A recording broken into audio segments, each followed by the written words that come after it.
ফিতরা আদায়ের সঠিক নিয়ম জানতে চাই। প্রবাসীদের ফিতরা আদায়ের বিধান কি? আমরা কি দেশের হিসাব করে ফিতরা আদায় করবো নাকি যেখানে থাকি ওই জায়গার হিসাবে দেওয়া লাগবে? আপনি যে জাকাতের টাকা কাউকে না বলে দেওয়া যায় হবে কিনা এবং ভাই বোনকে জাকাত দেওয়া যাবে কিনা? ফিতরা আদায়ের সঠিক সময় জানতে চাই। জাকাতের টাকা দিয়ে কি এতিমখানা এতিমদের ইফতার করানো যাবে? জাকাতের টাকা দিয়ে কোনো এতিম বিধবার ঘর করে দেওয়া যাবে কিনা? জুমার দিন মহিলারা কয়টা বাজে জোহরের নামাজ পড়তে পারবে? একজন নারী কতটুকু স্বর্ণ ব্যবহার করতে পারবেন আর কতটুকু হলে জাকাত দিতে হবে? ছোট বাচ্চা শুধুই বুকের দুধ খায়, রোজা রাখলে বাবুর আমাশয় হয়, করণীয় কি? রোজা রেখে মুখে গুল দিলে রোজা হবে কিনা? শ্বশুরের হাত পা টিপে দেওয়া পুত্রবধূর জন্য জায়েজ আছে কিনা? তারাবির 4 রাকাত পর পর প্রচলিত যে দোয়াটি পড়া হয় এ সম্পর্কে আপনি বলেছেন এটি হাদিসে নেই, অথচ একজন আলেম দাবি করেছেন এটি হাদিসে আছে। এ ব্যাপারে আপনি কি বলবেন? রোজা অবস্থায় কি রক্তদান করা যাবে? ছোট বাচ্চা থাকা 20 রাকাত তারাবি নামাজ পড়তে পারে, কষ্ট হয়, সেক্ষেত্রে নামাজ কমিয়ে পড়া যাবে কিনা? চলুন আমরা এবার আপনাদের প্রশ্নোত্তর আলোকিত ভবনে প্রবেশ করি। কাশফিয়া ইসলাম লিখেছেন, আমার মেয়ের বয়স 11 বছর 4 মাস। আমার মেয়ের রোজা কি ফরজ হয়েছে? মেয়ের প্রতি মাসে পিরিয়ড হয়। জি বোন, অবশ্যই আপনার মেয়ের রোজা ফরজ হয়েছে, তাকে রোজা রাখতে হবে। শারমিন আক্তার আপনি লিখেছেন, রোজা রাখা অবস্থায় কি মুখে স্নো পাউডার ব্যবহার করা যাবে? যাবে, কোনো অসুবিধা নেই, কারণ রোজার কোনো ক্ষতি হবে না। তবে আপনার ঠোঁট হয়ে এটার জন্য মুখে না যায় সেটা যেন আপনি চেষ্টা করবেন।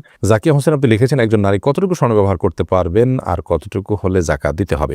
দেখুন, ব্যবহারের স্বর্ণে জাকাত দিতে হবে, এটাই অধিকতর শক্তিশালী মত। যদি অনেক ওলামা ইকরাম বলেছেন ব্যবহারের স্বর্ণে জাকাত দিতে হবে না। অতএব আপনি কতটুকু স্বর্ণ ব্যবহার করছেন এটি ইস্যু নয়, আপনি যতটুকু স্বর্ণ ব্যবহার করছেন এটা নেশাবে পড়ছে কিনা। নেশাবে পড়লে আপনাকে জাকাত দিতে হবে, সেটা কম হোক আর বেশি হোক, যদি নেশাবে হয় আপনাকে জাকাত দিতে হবে। শিমু খান আপনি লিখেছেন, জাকাতের টাকা দিয়ে কি এতিমখানা এতিমদের ইফতার করানো যাবে?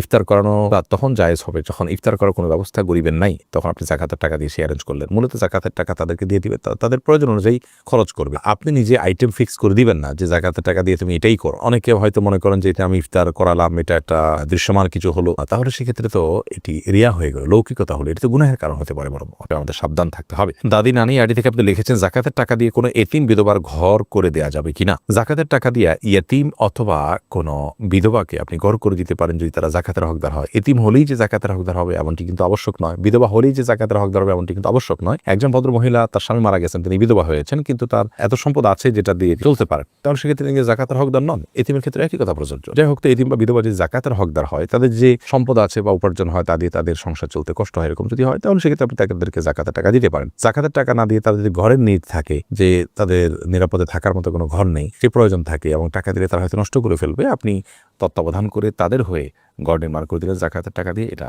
জায়েজ হবে। শিবলু আইডি থেকে আপনি লিখেছেন, রোজা রেখে মুখে গুল দিলে রোজা হবে কিনা? ভাই শিবলু, সাধারণত গুল খেয়ে থাকেন বা মুখে নিয়ে থাকেন, আমরা দেখি তারা মুখের এক পাশে দিয়ে দীর্ঘ সময়টাকে ফেলে রাখেন। তো মুখের এক পাশে গুল দিয়ে যদি ফেলে রাখেন, থুতুর সাথে সেই গুল আপনার পেটে যাবে, একটু হলেও যাবে, অল্প হলেও যাবে, সেই সম্ভাবনা খুবই স্বাভাবিক, যার কারণে এটি জায়েজ হবে না। রোজা রেখে এটি করলে রোজা ভঙ্গ হতে পারে, রোজা ভঙ্গ হবে।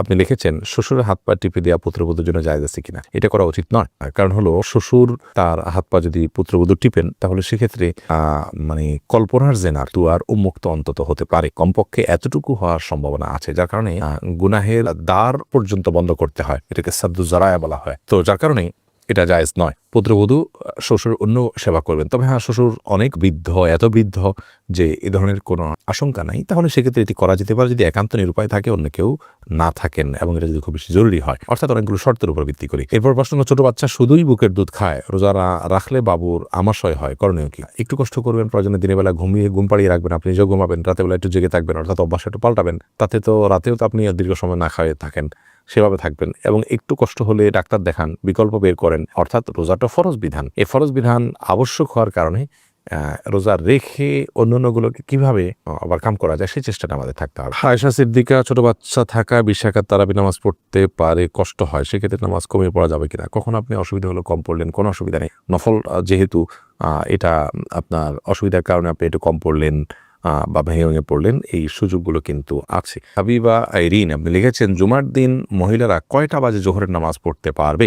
জোহরের ওয়াক্ত হওয়ার পরেই পড়তে পারবে। মসজিদে জুমার নামাজের জামাত হওয়ার পরেই পড়তে হবে এমনটি অনেকে মনে করেন, অথচ এমনটি কোনো আবশ্যক নয়। আপনি চাইলে জুমার নামাজের আগেও, অর্থাৎ ওয়াক্ত হয়ে গেছে জোহরের 12টা এত মিনিটে, আজকে জোহর ওয়াক্ত হয়ে গেছে, এরপর থেকে আপনি বাসায় জোহর পড়তে পারেন। মাজিদুল ইসলাম আপনি লিখেছেন, প্রবাসীদের ফিতরা আদায়ের বিধান কি? আমরা কি দেশের হিসাব করে ফিতরা আদায় করবো নাকি যেখানে থাকি ওই জায়গার হিসাবে দেওয়া লাগবে? আপনি যেখানে থাকেন সেখান থেকে হিসাব করে আপনি ফিতরা দিবেন। ফিতরা কি আলাদা করে রেখে ঈদের পর আদায় করা যাবে? না, ঈদের পর আদায় করলে ফিতরা আদায় হবে না, বরং ফিতরা আদায় করতে হবে ঈদের সালাতের আগে। নবী করিম সাল্লাল্লাহু আলাইহি ওয়াসাল্লাম বলেছেন, মানাদ্দাহা ক্বাবলা সালাহ, যে ব্যক্তি ঈদের আগে ফিতরা আদায় করবে হিয়া মাকবুলা, তাহলে সেটা ফিতরা হিসেবে কবুল হবে। ওয়া মানাদ্দাহা বা'দা সালাহ, যে ব্যক্তি ঈদের পরে আদায় করবে ফাহিয়া সাদাকাতুম মিনাস সাদাকাত, 10টা সাদকা আমাদের সাধারণ দান হবে, ফিতরার যে দায়িত্ব সেই দায়িত্বের ফলে কিন্তু আদায় হবে না।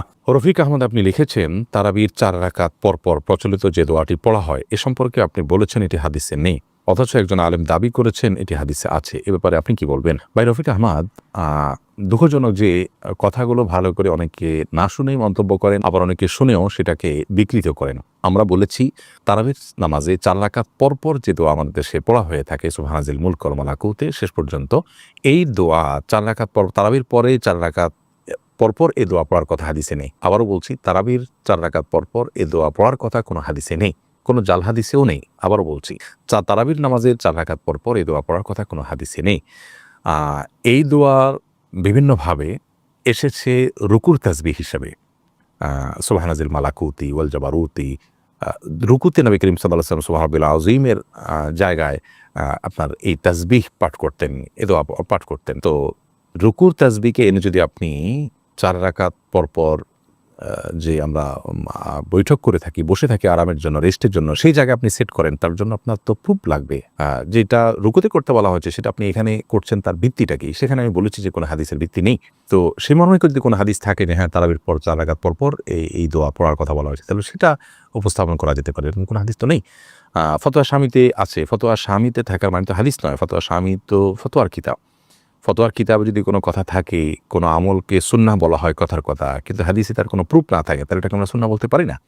তো আমি যেটা বলেছি এটা পরিষ্কার যে 4 রাকাত পরপর, তারাবির 4 রাকাত পরপর এই দোয়া পড়ার কথা কোনো হাদিসে নেই। অতএব এই দোয়া আছে অন্য কোথাও পড়ার জন্য, সে হাদিস এনে যদি আপনি 4 রাকাত পরপর পড়ার বিষয়টি প্রমাণ করেন, তাহলে সেটা তো অবশ্যই অগ্রহণযোগ্য এবং হাস্যকর হবে। আশা করি বিষয়টি পরিষ্কার হয়েছে। করিম আপনি লিখেছেন, ফিতরা আদায়ের সঠিক নিয়ম জানতে চাই, সঠিক সময় জানতে চাই। ফিতরা আদায়ের সঠিক সময় হলো চাঁদ উঠেছে শাওয়াল মাসের, অর্থাৎ ঈদের চাঁদ উঠেছে তখন থেকে নিয়ে ঈদের নামাজের আগ পর্যন্ত, এই টাইমটার মধ্যে, রাতের মধ্যে, সকালের আগে আগে আপনি গরিবের কাছে পৌঁছাবেন। এটা হলো ফিতরা আদায়ের মূল টাইম। এই সময়ের মধ্যে এত অল্প সময়, শর্ট টাইমে ফিতরা আদায় করা যদি কঠিন হয় মনে হয়, তাহলে 2-1 দিন আগেও ফিতরা আদায় করাকে জায়েজ বলেছেন ফুকাহায়ে কেরাম। তবে কোন অবস্থাতেই ঈদের নামাজের পরে আদায় করলে সেটি জায়েজ হবে না, যেহেতু হাদিসে সুস্পষ্টভাবে ব্যাপারে বক্তব্য রয়েছেন। নবী সাল্লাল্লাহু আলাইহি ওয়াসাল্লাম বলেছেন, ফামান আদ্দাহা ক্বাবলাল সালাহ, যে ব্যক্তি ঈদের নামাজের আগে ফিতরা আদায় করলো, ফাহিয়া মকবুলাহ, তাহলে সেটি ফিতরা হিসেবে আল্লাহর কাছে গ্রহণযোগ্য হবে ইনশাআল্লাহ। আর ওয়ামান আদ্দাহা বাদাস সালাহ, যে ঈদের পরে আদায় করবে, ঈদের নামাজের পরে, ফাহিয়া সাদাকাত মিনাস সাদাকাত, তাহলে সেটা অন্য 10টা সাদকার মতো একটা সাদকা বা দান হবে। এটা কোনো ফিতরা হিসাবে বিবেচিত হবে না। যাকাতের টাকা কাউকে না বলে দেওয়া জায়েজ হবে কিনা, এবং ভাই বোনকে যাকাত দেওয়া যাবে কিনা? ভাই বোন তারা যদি প্রাপ্তবয়স্ক হয়ে থাকে, অভাবী থাকে, যাকাতের হকদার থাকে, তাদেরকে অবশ্যই যাকাতের টাকা দেওয়া যাবে। যাকাতের টাকা দিয়ে স্বাবলম্বীও করে দেওয়া যাবে, এবং যাকাতের টাকা দেওয়ার সময় যাকাত যিনি নিচ্ছেন তাকে না বলেও দেওয়া যাবে। আপনি মনোনিয়ত করলেন যাকাত দিচ্ছেন, তাকে বললেন যেটা আপনি খরচ করেন, আপনি নিয়ত করলেন যাকাত থেকে দিচ্ছেন, এটা যথেষ্ট হবে। তাকে বলে দেওয়াটা এটা আবশ্যক কোনো বিষয় নয়।